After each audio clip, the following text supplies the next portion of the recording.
नमस्कार, मी राधिका. तुमचं सर्वांचं स्वागत आहे आपल्या चॅनेलवरती, ज्याचं नाव आहे मराठी ग्रामर विथ राधिका. तर आज आपण या व्हिडिओमध्ये बघणार आहोत सामान्य नामाची 10 उदाहरणे, जी इंग्लिश आणि मराठी दोघांमधून बघणार आहोत. म्हणजे तुम्हाला इंग्लिश शिकायलाही सोपं जाईल आणि मराठीमधून इंग्लिशमध्ये जेव्हा तुम्ही ते ग्रामर शिकत असाल तेव्हा तुम्हाला कोणतीही डिफिकल्टी जाणवणार नाही. आता सामान्य नाम म्हणजे काय, तर त्याला म्हणतात कॉमन नाउन. आता त्याचं डेफिनेशन काय आहे, तर ज्या नामांनी सामान्य व्यक्ती, वस्तू, प्राणी, स्थळ यांचा उल्लेख होतो त्यांना सामान्य नाम असे म्हणतात. म्हणजे ज्या नावामुळे आपल्याला समजतं की ही व्यक्ती कोणत्या याच्यामध्ये येते, कोणती वस्तू आहे, कोणती प्राणी आहे आणि कोणतं स्थळ आहे. सो हे काय झालं, तर हे यांचं डिवायडेशन झालं. म्हणजे हे प्राणी आहे, हे वस्तू आहे, हे स्थळ आहे. हे जेव्हा म्हणजे त्या जातीचा आपल्याला जेव्हा बोध होतो तेव्हा काय म्हणतात, त्याला सामान्य म्हणजेच कॉमन नाउन. आणि कॉमन नाउन हे खूप सारे असू शकतात आणि याच्या विरोध म्हणजे प्रॉपर नाउन म्हणजेच काय, तर विशेष नाम हे फक्त जगामध्ये एकच असणार आहे. सो आता आपण एक्झाम्पल थ्रू ते समजून घेऊया की कसं फाइंड आउट केलं जातं. पहिला क्वेश्चन आहे, बागेत मुले खेळत आहेत. सो बाग खूप प्रकारची असणार आहे, मुलं खूप सारी असणार आहेत, म्हणून हे काय येणार आहे आपलं कॉमन नाउन. आता इंग्लिशमध्ये जर हा सेंटेन्स असा विचारला तर तुम्ही कसं फाइंड आउट करणार आहात कॉमन नाउन.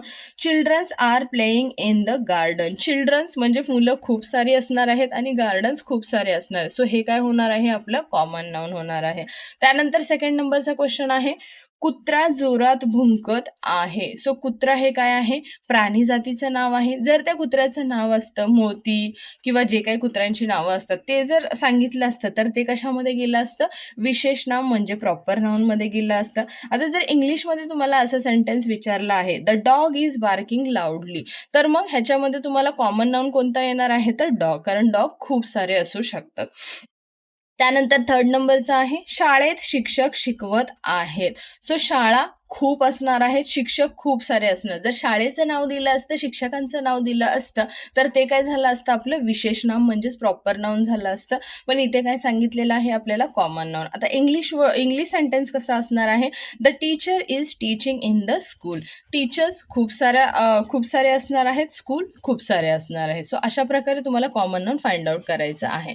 फोर्थ नंबरचा क्वेश्चन आहे, शेतात बैल काम करत आहे. सो शेत कुठल्या शेतात आहे ते नाही माहिती, शेत हा काय प्रकार आहे, बैल सगळ्या प्रकारचे असतात, त्याचं एक स्पेसिफिक नाव असतं तर ते गेलं असतं विशेष नाममध्ये. आता इंग्लिश सेंटेन्स येणार आहे, the oxen are working in the field.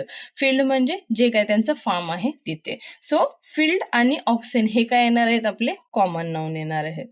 त्यानंतर येणार आहे, मुलं शाळेत जात आहेत. मुलं खूप सारी असणार, शाळा खूप साऱ्या असणार. सो हे कशामध्ये जाणार आहे, आपलं सामान्य नाममध्ये.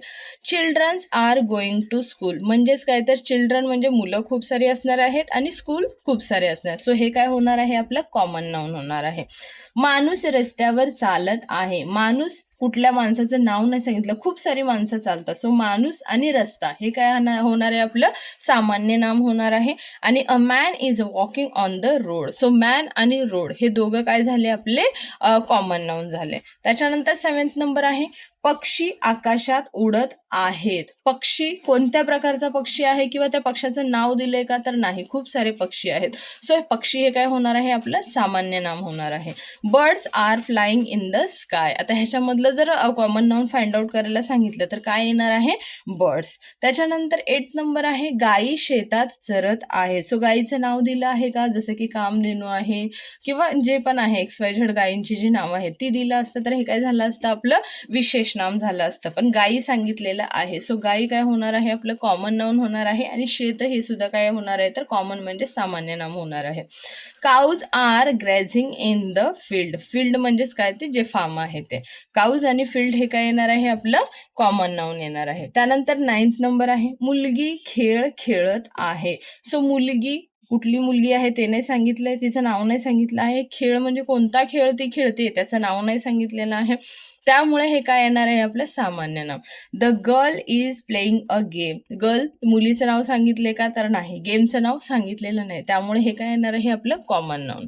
त्यानंतर 10th नंबर आहे विद्यार्थी पुस्तक वाचत आहेत. विद्यार्थ्यांचं नाव सांगितले का? नाही. पुस्तकाचं नाव आहे का? तर नाही.